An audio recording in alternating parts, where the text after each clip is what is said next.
score now, Iowa 7, Minnesota 0 after 2 matches, and now we're headed into the 157 where the favorite is definitely Minnesota's Chad Kraft. He's ranked #1. Boy, he came out too.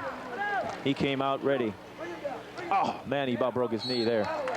Ranked #1, Chad Kraft going up against Jamie Hite, ranked #9, 157 pounds. There's Jay Robinson looking on to one of his stars. 3-time All-American, looking to become a 4-timer, and was 2nd in the nation last year. See, there's some guys on the Iowa team that they come out and they're a little tentative, and that's what happened to Hand last time. And Heit's, he came out a little tentative, thinking that you're going to dance around, play around a little bit, and then we'll start wrestling. But no, hey, when somebody comes out ready and the other one isn't, it's easy to score, and that's exactly what happened there. Well, it looked like that's what happened with Doug Schwab and Chad Erickson, and it was Doug Schwab. This time, Chad Kraft is the one ready to wrestle off the whistle. He's doing a good job riding into that leg, getting that riding time build up. Kraft's a good leg wrestler. In fact, he's been in the national finals last year. He's rated #1, I believe. So, he's top guy in the country right now. Top guy in the country, Chad Kraft. Kraft from Lakefield, Minnesota. Huron Lake, Okabena, Lakefield High School. That's a lot of words to put on a letter jacket. Here's where you make progress if you're Height. Here's big meet at home. You got to come out ready, and you got to battle. And so far, he has not done what he needs to do from a mental standpoint to get up and go. He's got to come up, get to his feet, get a hand control, and get out of there and get back in this match. And Kraft's got to keep him forward, keep his head down. And Kraft, I'm surprised he let him go. I really was. He got his minute, but he was doing a pretty easy job of riding. But it's one of those things. Took him down pretty easy before. Jamie Hite, a senior from Humboldt, Iowa, and came from Humboldt to Kirkwood Community College and then transferred to Iowa. And he won 111 He's matches. in on a pretty good shot. There he He's is. in on a pretty good shot.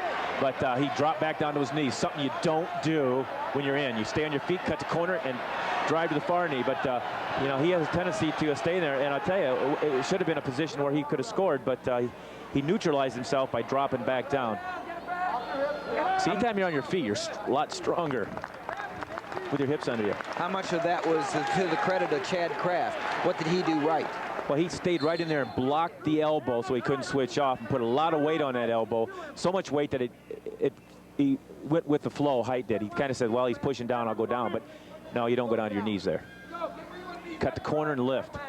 Or cut the corner and switch off to the knee. But he showed he can get in, so, should have given him a little confidence. A good shot by Jamie Hite, but to no avail as Chad Kraft blocks him and makes sure that he doesn't get the takedown. The score is still 2-1 in favor of Chad Kraft from Minnesota. 40 seconds left in the first period. Exactly a minute riding time. That could play a factor. That could play a factor. It was a good shot by Hite, but he lost the ankle there. He's got to get both ankles. I think Jamie's the kind of guy that he has to get going a little bit, make himself believe in himself. But I don't think he really needs that. He's been around a long time. I've seen him. He was here when I was a coach, and I'll tell you what, he wants to be there. It's just a matter of whether, he's got to make the transition himself. And there's a couple shots here that I think he could have scored on if he really believed in himself, and that's the difference between a good wrestler and a great wrestler. We're talking about Jamie Hite, the 157-pounder from Iowa, who's behind after coming to the end of the first period, 2-1 against #1 ranked Chad Kraft. A reminder that tonight at intermission we'll be bringing you our weekly videotape feature, Gable's Training Tips, hosted by my cohort in crime here. The weekly feature will give wrestlers, parents, coaches, and fans an opportunity to learn more about the safe and correct ways to train for this sport. This week's tip pertains to time management. At intermission, we'll also show you our television schedule, answer some Ask Dan Gable questions from our webpage. Did a little better job getting out there. Needed his hip out to be a little bit away from him more, but at the same time, did a better job in hand control. I'm going to have to watch that time management. I'm getting too busy. I'm going to have to see what I said. I forgot. And if there's any tip in there that can help me through the day, I'm going to pick it up on it because I'm getting too busy again. Well, if Dan's going to watch it a second time after doing it, you listeners or you people that are viewing in, better stay tuned at halftime. They've been real special tips by Dan Gable. 2-2, escape by Jamie Hite from Iowa evens the score, although Chad Kraft does have a 1:06 riding time, which if the match ended and he had a 1:06, he would get an extra point. So add that up, and it's effectively 3-2, but any kind of takedown and ride for Jamie Hite would erase that, and so it's still, whoa, nice shot. Oh, he put his ankle right in there. He made a major mistake by bringing his ankle in to push away. Take your ankle away. Don't worry about pushing away, which gave him the opportunity to reach down and grab it. Yeah, Chad Kraft dropped right down on that ankle, and now he's ahead 4-2. Scores 4-2 in favor of Kraft. Puts the legs in, and now is really going to slow this match down unless he... Height's got way too much weight up forward. His head's down. You know, Kraft's doing a great job of controlling the leg. I tell you, it's one of these positions that the Hawkeyes, if they want to do something at the end of the year, you got to stay off that bottom position. And it's one of them you can't do it by letting people get legs in or picking up ankles or near wrists or whatever. So right now he's in a position he could high leg over, but he can't do it unless he clears his wrist. Stalemate. You saw just a little bit ago the stat that showed the Hawkeyes with 12 takedowns. Here's the second takedown by Chad Kraft. See where he brings his leg in there, but he was off balance a little bit, knocked him off. Chad Kraft did a good job of driving into him, and that kind of collapsed himself. 10 seconds is a real key point here, but throwing that leg in, and all he had to do was catch the leg coming in. He's got some skills to work on there, because he was up too straight. The guy comes around with the leg, you just got to drop your hips and your hand on the same side, catch it, come around for a reversal. That's how simple it is. It's the end of the second period. We're going into third period with #1 ranked Chad Kraft ahead 4-2 over Jamie Hite from Iowa, ranked #9. Kraft now down, an opportunity to score some more, or Jamie Hite on top needs to turn Kraft. It's 4-2 lead, but he's not going to mess with being on the mat right there. He's going to go after it. You're talking about Jamie Hite, who just allowed Chad Kraft to escape for a 5-2 lead now for the Minnesota Gophers. Boy, I tell you, there's a good move. There's a good move, and he did a great job of following through. That was what's critical. Boy, he hit, and he backed off, but he re-shot. That's real important for young people viewing. You just don't make one shot. You make 2 or 3 in a row.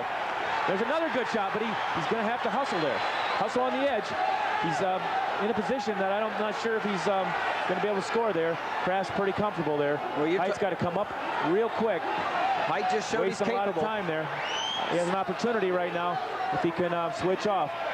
But Kraft's, he's got to go for the fall there. He's got to go for the fall. Put him in danger. If you put him in danger, then you'll score the takedown. Put him in danger. That's a good point.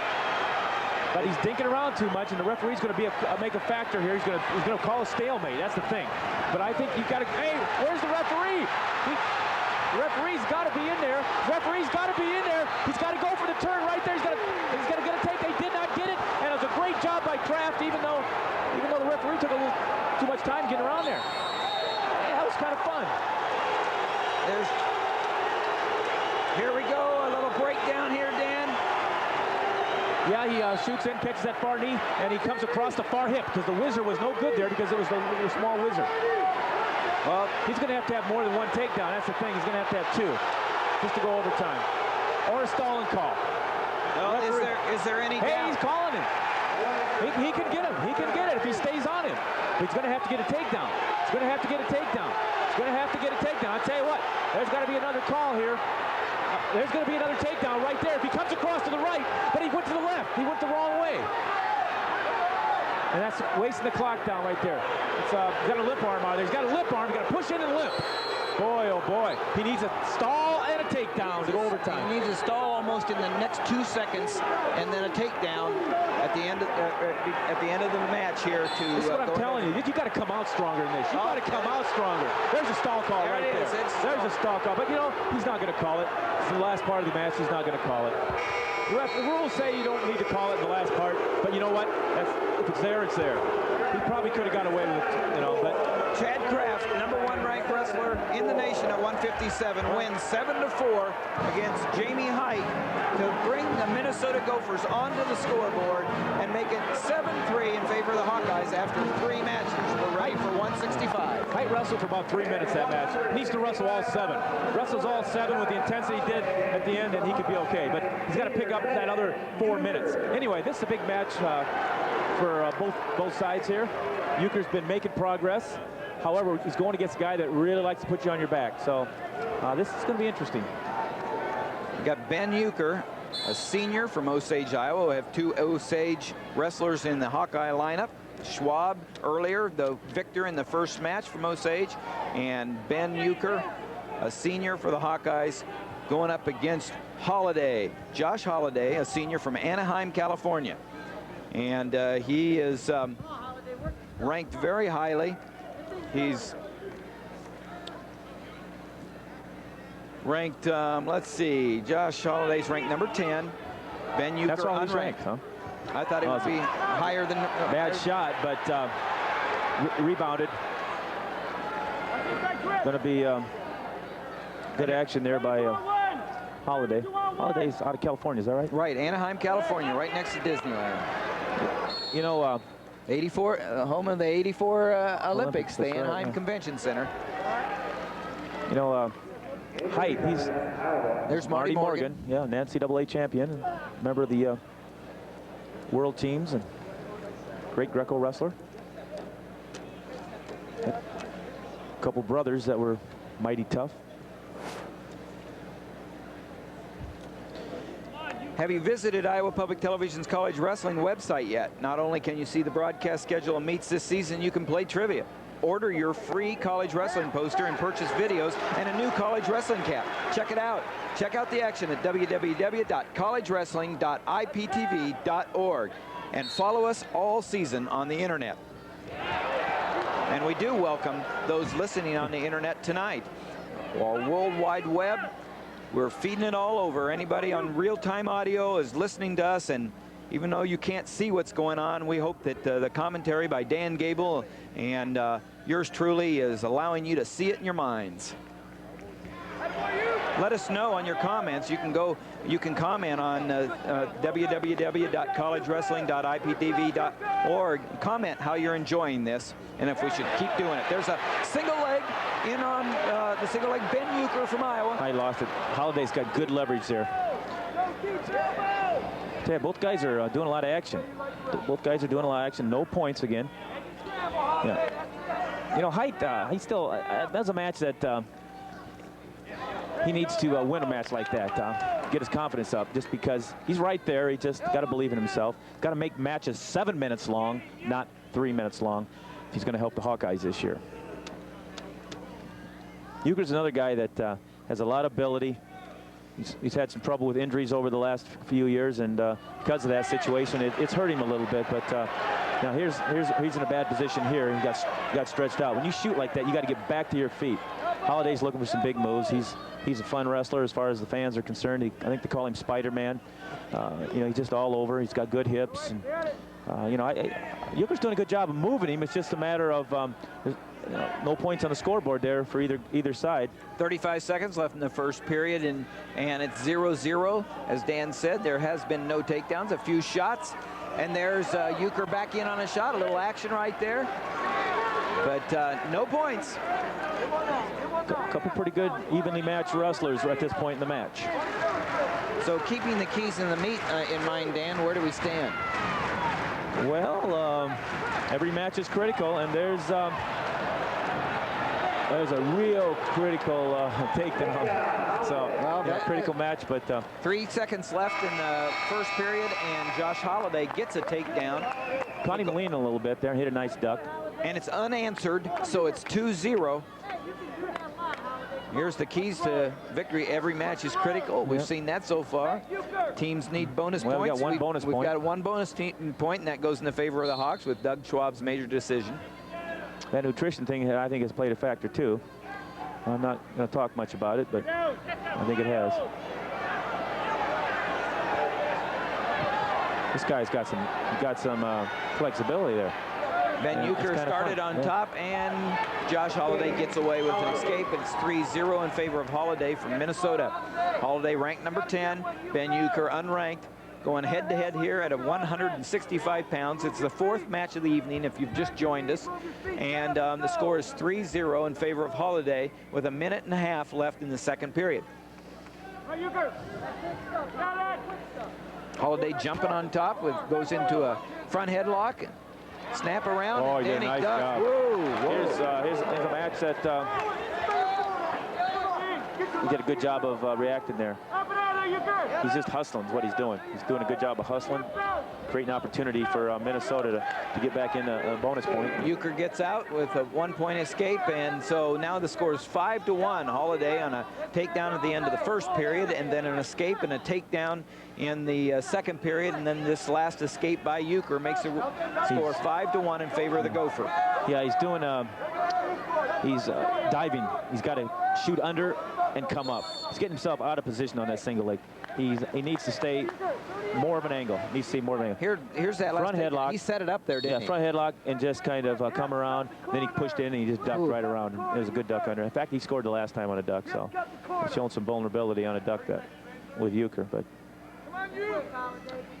Uker needs to get back in this match. He needs a takedown in the last 20 seconds of this period, and he's diving. He needs to be shooting, and there is. Yeah, good call. Both feet were out. Good hustle. It was good hustle Minnesota there, and Josh Holiday almost had another takedown. 14 seconds left in the second period. Score 5-1 in favor of Holiday, who kind of jumps up on top of Uker and set up a headlock, front headlock, goes through, tries to far ankle pick. Doesn't get the job done. We're going to get, whoa. I was just about ready to say we're going to get out of the second. Okay, here's a guy that's fighting for the team right there. Holiday's fighting pretty hard to try to get them extra point. Uker's going to have to pick it up. He's going to have to pick it up. Well, coaches are going to have to encourage him quite a bit, because I think he's kind of looking down a little bit. Well, here's where the crowd needs to get in. The coaches need to get in. Everybody needs to get up for Uker. It's 5-1, and he starts on the bottom in the third period. That's Ben Uker. They take a little time. You said that he's a little vulnerable to the duck under. Do you go back? Is there a lot of film watching in college wrestling? Oh yeah, but I think in this particular match he's just mostly reaching a little bit. I don't think I've seen a vulnerability on him on ducks. It's more that in this particular match he hit a duck under twice, and both of them were when Uker was coming in pretty hard. So when a guy comes in hard, if he raises his arms, the guy can hit a good little duck by, and it's kind of a high crotch series combination. Well, a reminder that tonight at intermission we'll be bringing you our weekly videotape feature, Gable's Training Tips, hosted by Dan Gable. The weekly feature will give wrestlers, parents, coaches, and fans an opportunity to learn more about the safe and correct ways to train for this sport. This week's tip pertains to time management. You heard Dan say that he needed to learn. He's getting too busy. At intermission, we'll also show you our television schedule, answer some Ask Dan Gable questions from our webpage. There's Iowa's domination. That's Dan Gable in charge of that domination right there, and that's pretty impressive. 18 national titles, 25 Big Ten championships, and we talked about it briefly. The Gophers, Jay Robinson and the Gophers would like to dethrone the Hawkeyes from that dominance in the Big Ten. Here's where Uker, if he's going to get back in the match, needs to score the next takedown. He's reaching. After that injury time out there, Uker came back, and we started the third period. Uker got away for 1 point. There's a minute 35 left in the match, and the Gopher from Minnesota, Josh Holiday, is ahead 5-2. There's the rankings right there at 149. The meet summary, and we see Kraft and Hite 7-4, close at the end there, but Kraft proves out his #1 ranking. I tell you, they're going to hit him. They're going to hit Uker if he makes one more shot. He's got a cradle on. Well, he did a good job. Boy, that was a lot of action by Josh Holiday. He gets a takedown. He's making his own breaks. Yes, he's making his own breaks. It's 7-2 now, a 5-point lead. There is no riding time. If you're listening on the web, we'd sure like you to let us know your thoughts and impressions. Just all you have to do is talk to us on www.collegewrestling.iptv.org. Here's the last takedown. Yeah, it was about the fourth different attempt, and he ended up trying to get a cradle, and Uker realizing he's in trouble there. And again, he's in trouble there a little bit, and Holiday's going to end up coming around. Trouble, just plain in trouble here from a standpoint of there's a big roll going on here. Yeah, he's definitely. If he rides him out, he gets the major decision. Yeah. So if Uker gets out in the next, before 8 seconds are left in the match, so does he know that though, Dan? Uker's capable of getting out anytime. if he just hustled there. But no, he's putting his head down a little bit, getting the cradle locked up. That's pretty much it right there when he locks up that cradle. But Uker major decision. Yeah, that evens it up. Them critical keys to victories. Both sides have one. That's a 12-4 victory with a minute 5 riding time, which will give Josh Holliday an extra point. Makes it 12-4. That was a big win for Minnesota. Not just a win because they were favored, but to get the extra point. Holliday over Uker, 12-4. Makes the score all knotted up. 7-7, as Dan said. Everything's even, and everything is.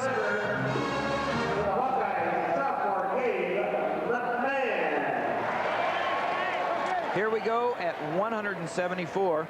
It's Gabe McMahon for the Hawkeyes. He is ranked number 8, going against Delaney Berger for the Gophers. This is a big match right here. This reestablishes Iowa if they can come out and win big, or it puts the Gophers on a big roll right here if Berger can give him a match and be in it. Big takedown for the Gopher, Delaney Berger. 2-0. Minnesota wrestler. Well, he came out strong. Came out strong. He's a junior from Mandan, North Dakota. He is earned Amateur Wrestling News All-American honors at 160 as a junior and senior in high school, and he's going up against Gabe McMahon, who's from Alaska. Yeah, this is one I was favored in, but at the same time, we did not wrestle. This guy before he escapes. McMahon escapes. He just got out physical before. Just got out physical. It's real important for McMahon to stay in good position. Create his offense. And Delaney did a good job of hitting in there, getting a duck and bear hug and hip toss. McMahon did a good job staying off his back. 2-1 in favor of Minnesota's Delaney Berger over Gabe McMahon, a sophomore from Gakona, Alaska. Wrestled at Palmer High School under former Hawkeye All-American Lenny Zalesky. Lenny's here in the audience because we wrestle Indiana tomorrow, and he's getting his master's in Russian over there. And there's a shot, but good job by Berger to score a takedown. I'll tell you, this will be a big match for Minnesota. No points. Just about snapped him back. Another takedown for Berger. Made his score 4-1, and then McMahon got a escape just now. Almost got caught on his back. Yeah, he was caught. There was probably one count there, but 4-2. McMahon needs to turn up the gas here and start hitting some different shots. He hit the last shot he had was that he was in good. He just didn't follow through very well. It was a bad shot there, but Berger's doing a good job of controlling the situation out there.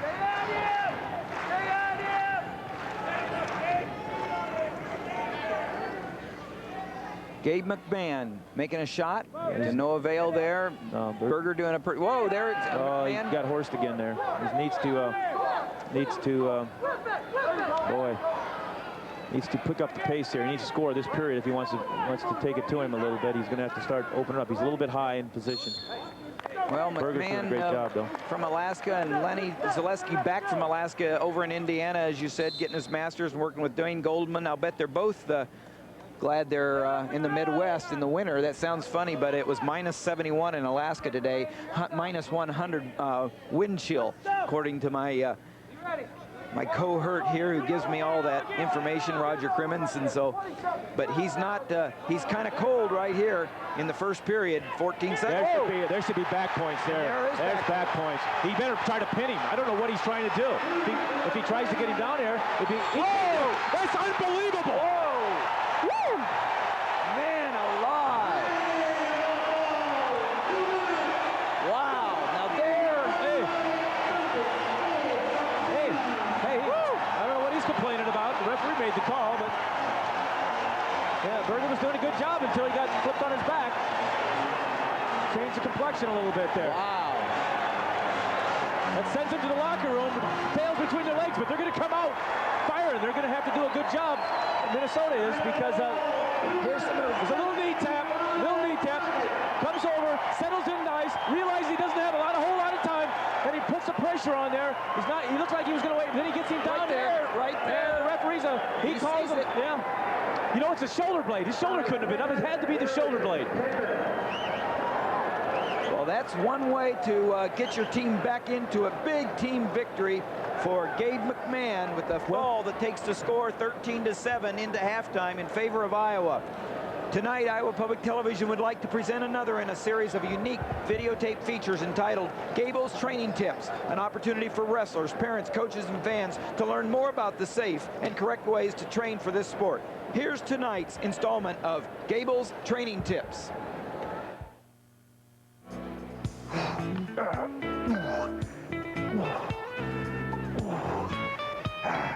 Being a student athlete involves the good use of time management. My junior high wrestling coach and math instructor, Martin Lundvall, emphasized this to me. With your academics and with your wrestling, you make up your mind you can be as good as you want to be, but it's up to you to decide that you want to be that good and then work to be as good as you want to be. Time management is something we all can use, whether we're students, whether we're athletes, or whether we're coaches. I've always used the 24-hour rule. That's basically a rule that says, who's in control? Well, hopefully that's me, not somebody else. That 24-hour rule gives you a lot of time to make some adjustments when you're in control. It's actually taken after an old Norwegian philosophy in how they trained their Olympic athletes.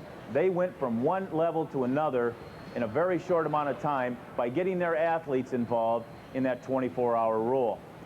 Also, within that 24-hour rule, besides athletics, you can involve your academics, your social life, and don't forget the recovery period that we talked about. Two personal things that helped me a lot. One was when I was a kid, my family was so supportive of me when I was home or when I was at school or in an athletic contest. And as a coach, my family has given me that same support in all my years of coaching, whether it was my wife or my children. They were always there, and when I brought it home and discussed things, they were there to listen, but more importantly, they were there when I had to go away.